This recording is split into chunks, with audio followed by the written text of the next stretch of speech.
Қызылжар ауданының Соколов орман шаруашылығының 70 гектар аумағында ағаш көшеттерін отырғызу жұмыстары жүргізілуде. Аймақта дамыту бағдарламасы бойынша биыл 3 гектардан артық жерге шырша ағашы мен 67 гектарға қайың отырғызылады. Қайын ағашының өсімпаздық жасы 60 жылды құрайды.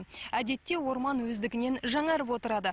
Алайда өрт, су басу және тағы басқа табиғи себептерге байланысты бұл процесс жүрмей қалуы мүмкін. Сол кезде іске орманшылар қосылып, ағаштарды қолдан отырғызады.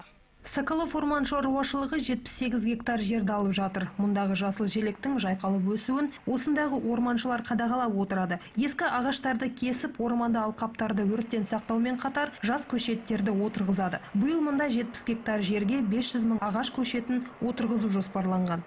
По программе развития территории Аймақта дамыту бағдарламасы бойынша 70 гектар жерге ағаш отырғызу жоспарланған. Оның ішінде 3,1 гектарға қылқан жапырақтылар, 66,9 гектарға қайың көшеттері отырғызылады. Жыл сайын орман алқаптарының аумағын 5 гектарға ұлғайтып отырамыз. Барлық көшеттер жергілікті тәлімбақтардан алынады. Мұнда шыршалар мен қайын ағаштардың көшеттері 2 жыл бойы күтіп бапталады. Көшеттерді отырғызу үрдісі механикалық жолмен жүреді. У нас идет весенняя посадка. Қазір көктемгі ағаш отырғызу жұмыстарын жүргізіп жатырмыз. Алқап аумағы үлкен болғандықтан үрдіс машинаның көмегімен жасалады. Осының арқасында 2 есе аз уақыт жұмсалады. Бірақ жұмыс осымен біткен жоқ. Бұдан кейін мамандар осы жерге тағы бірнеше мәрте оралады. Ал күзде, көктемде отырғызылған ағаштарды түгендеп, өспей қалғандардың орнына көшеттерді қайта отырғызады. Әсел Оразбаева, Азамат Жантурин, ақпарат.